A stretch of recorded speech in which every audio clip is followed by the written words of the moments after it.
பலன் தரும் பரிகாரங்கள் பகுதியில் குரு பெயர்ச்சி பலன்கள் நாம் தொடர்ந்து பார்த்துன்னு இருக்கோங்க. இன்றைய தினம் நீதிபதியாக நீதி அரசராக இருக்கக்கூடிய துலாம் ராசிக்காரர்களுக்கு எப்படி நிலைமை இருக்குது, இந்த குரு பெயர்ச்சி எப்படி இருக்குதுன்னு பார்ப்போங்க. இதுவரைக்குமே 9வது வீட்டில் ஓரளவு உட்கார்ந்து கொஞ்சம் பண வரவு செல்வாக்கு இதெல்லாம் கொடுத்துக்கிட்டு தாங்க இருந்தார்.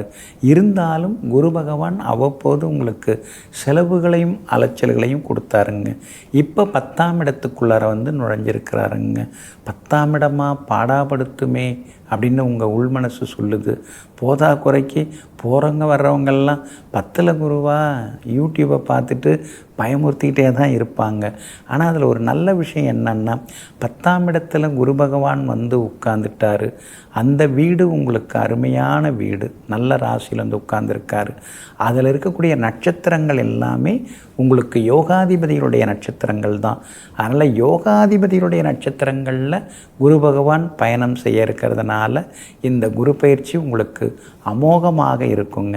எப்பயுமே காலை பார்த்து சோதிடம் சொல், கையை பார்த்து வைத்தியம் செய்யணும் ஒரு பழமொழி இருக்குதுங்க. ஒரு கிரகம் எந்த நட்சத்திரத்தில் பயணம் செய்து அந்த நட்சத்திரம் வந்து யோக நட்சத்திரமா அல்லது வேறு மாதிரி பிரச்சனையை கொடுக்குற நட்சத்திரமா அப்படின்னு தெரிந்து வைத்து கொண்டு நம்ம பார்க்கணுங்க. இப்போ யோகாதிபதிகளுடைய நட்சத்திரங்களில் குரு பகவான் பயணம் செய்கிறாரு. அப்படி இருக்கிறதுனால எல்லா வகையிலும் நல்லது நடக்கும். 9ஆம் இடத்துல இருந்ததை விட இந்த 10ஆம் இடத்து குரு பல வகையில் உங்களுக்கு முன்னேற்றத்தை கொடுக்கும். நடுவில் அதிசாரத்தில் 3 மாதம் வெளியில் போகிறாரு. 11ஆம் இடம் லாபஸ்தானத்துக்கு வரார். நவம்பர் டிசம்பர் ஜனவரி மாதங்களில் லாபஸ்தானத்துக்கு வந்து உங்களுக்கு யோகத்தை கொடுக்க போகிறார் குரு பகவான். அந்த காலகட்டத்தில் திடீர் பணவரவு செல்வாக்கு, வீடு மனை வாங்கிறது, சொத்து பத்து வாங்கி போடுறது, புது வேலை கிடைக்கிறதுன்னு நவம்பர் டிசம்பர் ஜனவரி மாதங்களில் யோக பலன்களை நீங்கள் எதிர்பார்க்கலாம். ஆனால் அதே நேரத்தில் குரு பகவான் 10ஆம் இடத்தில் இருக்கிறதுனால சில நேரங்களில் நீங்கள் கவனமாக இருக்கணும். அடுத்தவங்க விஷயத்தில் போய் மாட்டிக்கக்கூடாது, உதவி செய்ய போய் உபத்திரவத்தில் சிக்கக்கூடாது, இறக்கப்பட்டு ஏமாந்துடக்கூடாது. அதெல்லாம் கொஞ்சம் கவனமாக இருக்கணுங்க. ஏன்னா 10ல் குரு ஆசை காட்டி மோசம் பண்ணுவார். குறுக்கு வழியில் சம்பாத்தியம் வேண்டாம். சிலரெல்லாம் வந்து சார் இதில் இவ்வளோ காசு போடுங்க, 3 மாதத்துக்குள்ளார உங்களுக்கு இவ்வளோ எடுத்து தரேன் அப்படிம்பாங்க. ஆனால் அதே நேரத்தில் அது மாதிரி போட்டிங்கன்னா அவங்க அப்புறம் காணாமல் போவாங்க. அவங்க கொடுத்த அட்ரெஸ்ஸு, ஃபோன் நம்பரு எதுவுமே உண்மையானது இல்லைன்னு அப்புறம் தெரிஞ்சுக்கிட்டு வருத்தப்படக்கூடாதுங்க. அந்த வகையில் கவனமாக இருங்க.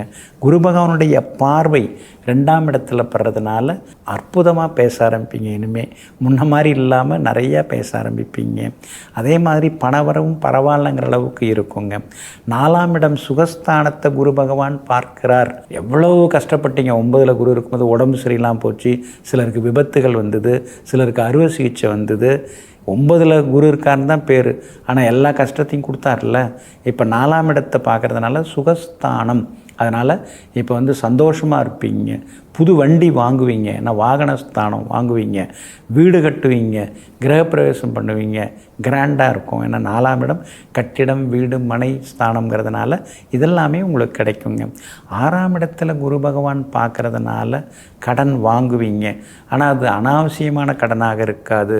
அது வந்து நியாயமான கடன், தொழிலை வந்து விரிவுபடுத்துறது, வியாபாரத்தை பெருசுப்படுத்துறது, சொத்து பத்து வாங்கிறது, இது சம்பந்தமாக கடன் வாங்குவீங்க.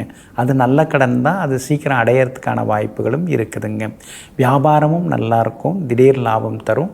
அதே மாதிரி உத்தியோகத்தில் தான் கொஞ்சம் பொறுமையாக இருக்கணும். அதிகாரிகள் ஏதாவது சொன்னாங்கன்னா பொறுமையாக இருங்க. ஏற்கனவே இப்போ 5-6 வருஷத்துக்கு முன்னாடி நடந்த கோர்ட்டு கேஸு அது இப்போ கொஞ்சம் தூசு தட்டி வரும்.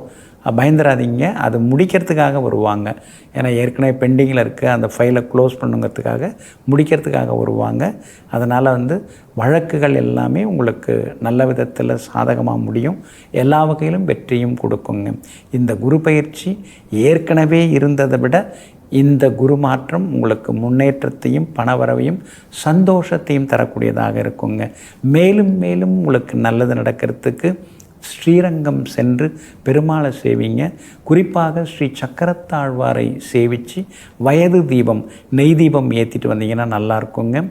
அதே மாதிரி தூய்மை பணியாளர்களுக்கு உதவுங்க. மஞ்சள் நிற துணிமணிகள் மற்றவர்களுக்கு தானமாக கொடுங்க. குரு பயிற்சி அமோகமாக இருக்குங்க. நெஞ்சிற்கினியவர்களே, சுக்கிரவாரமாகிய இன்றைய நாள் உங்களுக்கு அனைத்து சுகபோகங்களையும் அள்ளித்தரும் அதிர்ஷ்டகரமான நாளாக அமையட்டும். மீண்டும் சந்திப்போம். நன்றியுடன் உங்கள் ஜோதிட முனைவர் KP வித்யாதரன். வணக்கம்.